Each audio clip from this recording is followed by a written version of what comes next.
good evening, people of YouTube. Sister Danger here. Tonight's topic of exploration is an offshoot from a recent video that I watched from Jenny McDermott. And it's not that Jenny herself said anything particularly interesting, because she didn't.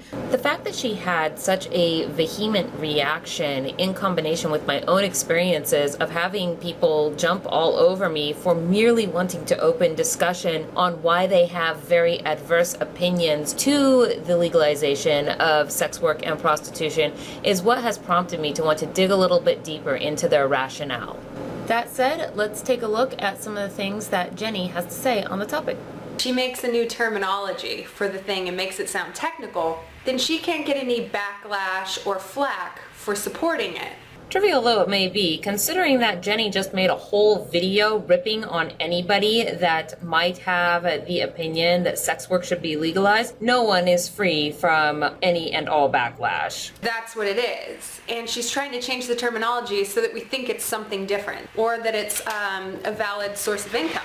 I don't think anybody is going to be magically befuddled by the change in terminology from prostitute or whore to sex worker, but regarding that bit about valid source of income, I want to circle back to that here in a little bit. In talking to a lot of people, a lot of respectable feminists that I know, she's just perpetuating a problem. This little tidbit right here, this is going to circle back with that legitimate income comment that we heard earlier. These pimps find these women and then they get them addicted to drugs. And then, next thing once they're addicted, they have them exchanging sex for the drugs or whatever. They'll have sex and then they give the money to their pimp. Yes, and we call this exploitation and coercion. And were prostitution to be legalized, these things would still remain very illegal. So if you talk to a prostitution advocate, they're normally libertarians, and we all hate libertarians because they're retarded. This is awesome. Groupthink, engage. So the part that really cracks me up about this is that bit at the end where it's talking about how sex work can be purchased for as little as $6 a night. Because the great irony here is that if you're worried about the fact that it can be purchased for so little, you're tacitly agreeing with the idea that sex is in fact a commodity upon which a price can be placed for its purchase. You're just disagreeing that $6 is a very good price and that the price really should be upped. Way to destroy your own stance. But in this case, what Exiled advocates for is sex worker rights. And that's like sick time off, benefits and things like that. 401k plans, being able to go to the police if they were abused or whatever. Well, incidentally, she isn't alone in that. I'm just going to read to you a little bit from a clip of USA Today here, and this was published on August 13th, 2015, so it's pretty recent. The world's biggest human rights organization voted Tuesday to support the decriminalization of prostitution worldwide. Amnesty International now joins the United Nations, Human Rights Watch, the World Health Organization, and other global groups that argue the best way to protect the safety of people who sell sex is to legalize the industry. The available evidence indicates that the criminalization of sex work is more likely than not to reinforce discrimination against those who sell sex, placing them at greater risk of harassment and violence, including ill treatment at the hands of the police. The document reiterates, as I made mention of earlier actually, the document reiterates Amnesty's continuing opposition to human trafficking and sexual exploitation of minors. And this isn't really a new opinion either. This is from an IO9 article in July of 2014 covering a report done by the World Health Organization. Earlier this month, the World Health Organization released guidelines for helping to prevent the spread of HIV in key populations. The group, which also monitors the globe for pandemic outbreaks, says we have to decriminalize sex work and drugs if we want to stop HIV. Under a section in the report called Decriminalizing the Behavior of Key Populations, the WHO writes, supporting the health and well-being of key population whose sexual behaviors, drug use, gender expression, or perceived sexual orientation are currently criminalized may require changing legislation and adopting new policies and protective laws in accordance with international human rights standards. Without protective policies and decriminalization of the behavior of key populations, barriers to essential health services will remain. Many people from key populations may fear that seeking healthcare will expose them to adverse legal consequences. And this guy disagrees with you too. Well, I mean, the research indicates that people who are specifically involved in the sex industry have the same psychological well-being as the rest of us. Now, I think that's really quite important. That there was Dr. Thaddeus Bouchard, who is a psychological therapist who specializes in human sexuality. Back to Jenny. The really nefarious types are looking to have decriminalized sex trafficking.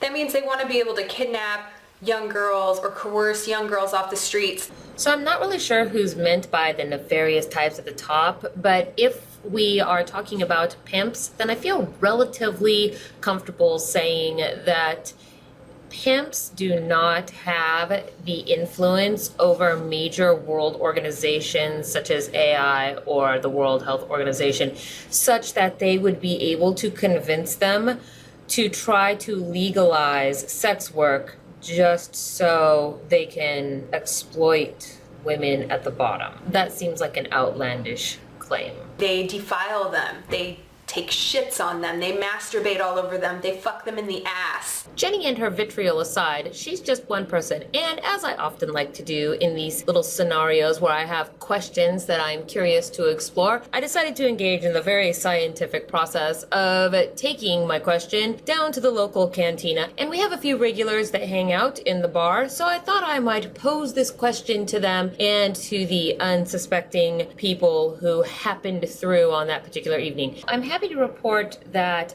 pretty much everybody agreed that the reduction of things like disease and drugs, violence, and other abuses was all around seen as a positive thing.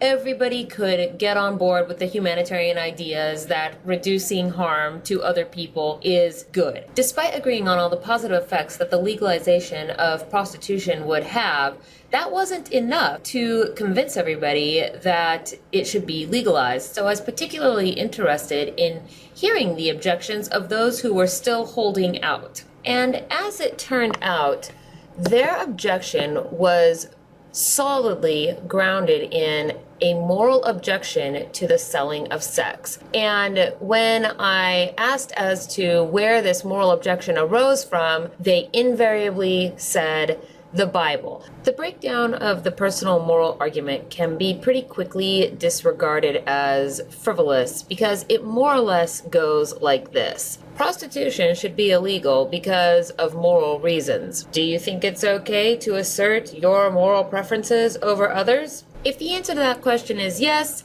then you're dealing with somebody who has an authoritarian attitude, but hey, at least they're consistent.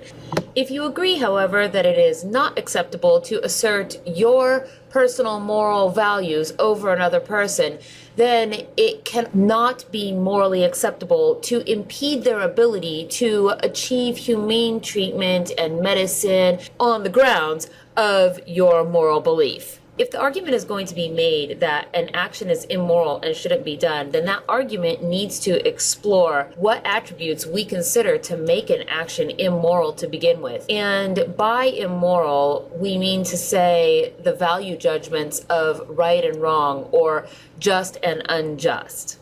So in our little case of prostitution here, sex is a service, just like any other form of labor that a person might engage in for the exchange of payment.